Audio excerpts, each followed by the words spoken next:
Hai Smart Traders and Investor, kembali lagi bersama saya Kadek Mertayasa di channel IUK Nabung Saham.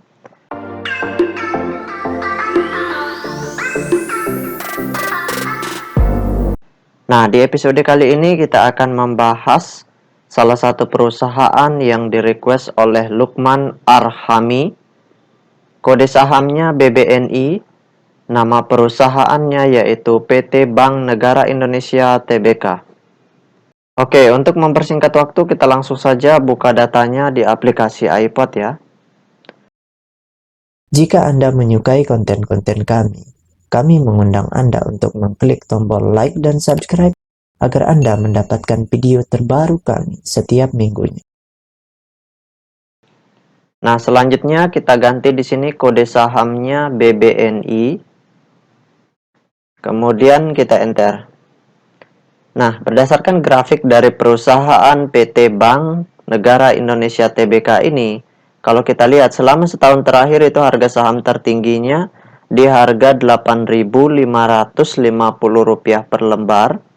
Kemudian terendahnya di harga Rp4.560 per lembar, seperti itu. Nah, sekarang kita ingin lihat apa yang dilakukan investor besarnya. Dalam hal ini investor asing dari tanggal 2 Februari 2022 sampai dengan tanggal 29 Maret 2022. Di periode selama 2 bulan lebih terakhir ini, 2 bulan terakhir ya, kita ingin lihat apa yang dilakukan oleh investor besarnya. Apakah mereka akumulasi, distribusi, atau donating seperti itu. Kita ingin tahu nih, investor asingnya di sini sebagai pengendali, mereka ngapain seperti itu. Oke, kita cek data broker summary-nya. Kita klik kolom Broksum. Nah, selanjutnya di sini kita ganti kode sahamnya BBNI. Kemudian kita ganti tanggalnya dari tanggal 02 Februari 02 juga 2022 sampai dengan tanggal 29 Maret 2022. Oke, kita show. Nah, berdasarkan data transaksi atau data broker summary dari perusahaan PT Bank Negara Indonesia ini, kalau kita hitung total lot yang dibeli dengan total lot yang dijual secara keseluruhan dengan menggunakan tools tambahan yaitu Detektor, maka dapat ditarik kesimpulan bahwasannya selama hampir 2 bulan terakhir ini, dari tanggal 2 Februari 2022 sampai dengan tanggal 29 Maret 2022, di periode ini investor besarnya melakukan aksi masif akumulasi.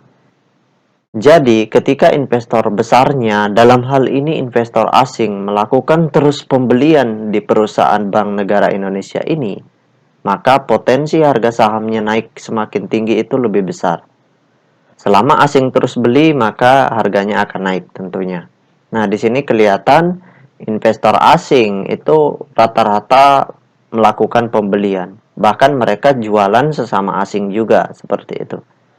Nah, sedangkan broker-broker lokal, baik itu institusi lokal, itu rata-rata mereka juga membeli maupun menjual seperti itu. Nah, ini kalau dihitung secara keseluruhan, maka kesimpulannya adalah masif akumulasi seperti itu. Nah, sekarang bagi teman-teman investor, jika ada yang ingin ditanyakan atau ada yang ingin di-request, silakan komen di kolom komentar, nanti saya akan buatkan videonya secara khusus. Untuk perusahaan-perusahaan yang sudah pernah di-request, kami tidak akan bahas lagi sebelum ada perubahan data peta kepemilikan secara signifikan seperti itu. Nah, setelah itu, untuk perusahaan-perusahaan yang sudah pernah di-request, itu silakan bergabung di channel Telegram kami dengan mengklik link di kolom deskripsi. Nanti kita akan bahas sama-sama di channel Telegram seperti itu. Nah, selanjutnya kita cek data peta kepemilikannya. Berdasarkan hasil riset yang saya lakukan dengan mengumpulkan data-data dari SRO Bursa Efek Indonesia dan data-data dari sekuritas, maka dapat ditarik kesimpulan bahwasanya 39,99% atau kalau kita bulatkan 40% sahamnya telah dicetak dalam bentuk scriptless. Nah, dari 40% saham yang beredar di publik, kepemilikan investor besarnya di sini 0%. Kenapa 0%? Bukan berarti tidak ada yang bisa markup harga seperti itu. Kenapa? Karena investor besar itu bisa mudah memarkup harga maupun investor semi retail. Nah, di sini sebenarnya ya untuk perusahaan Bank BNI ini itu banyak sekali institusi asing maupun institusi lokal itu yang memiliki saham dari perusahaan Bank Negara Indonesia ini. Namun karena ada aturan dari OJK, mereka tidak boleh aturan dari BI, mereka tidak boleh memiliki di atas 5% untuk reksadana-reksadana, maka mereka pun memecah porsi kepemilikan mereka dengan banyak akun seperti itu. Jadi di sini kategorinya mereka adalah investor semi retail, tapi investor semi retail tentunya yang sangat punya cash yang sangat besar, punya saham yang sangat banyak seperti itu, sehingga harga sahamnya bisa naik tinggi. Dan di sini porsi kepemilikan asing itu besar sekali, jauh lebih besar dibandingkan porsi kepemilikan lokal seperti itu. Kemudian kepemilikan investor retail di sini, yang dimaksud investor retail itu adalah investor lokal individual maupun investor individual asing yang berstatus sebagai perseorangan seperti itu. Nah, kepemilikan mereka di perusahaan ini sangat kecil, yaitu sekitar 11% saja. Seperti itu. Jadi, wajar kalau institusi asing maupun institusi lokal itu mudah memarkup harga dengan porsi kepemilikan di bawah 5%. Seperti itu. Mungkin 4,5, 4,6, dan seterusnya. Yang jelas di bawah 5%. Nah, demikianlah yang dapat saya sharingkan untuk Lukman Arhami.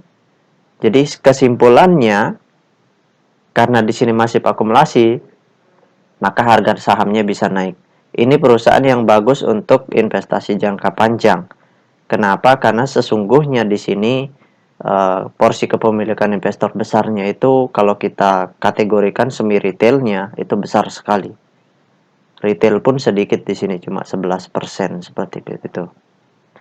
Dan investor retail di sini itu umumnya investor retail yang berduit. Kenapa? Karena ya kita tahu sendiri harga saham per lembarnya untuk Bank Negara Indonesia ini sangat mahal ya, sekitar Rp8.000 per lembarnya. Kurang lebih lah seperti itu. Nah, baik teman-teman investor, sekali lagi jika ada yang ingin ditanyakan, komen saja di kolom komentar. Kalau ada yang di-request, silahkan request di kolom komentar. Nanti saya akan buatkan videonya. Nah, untuk yang mau bergabung di channel Telegram kami, di grup Telegram kami, silahkan bergabung. Nanti klik linknya di kolom deskripsi. Baik teman-teman investor, see you next time. Salam cuan selalu.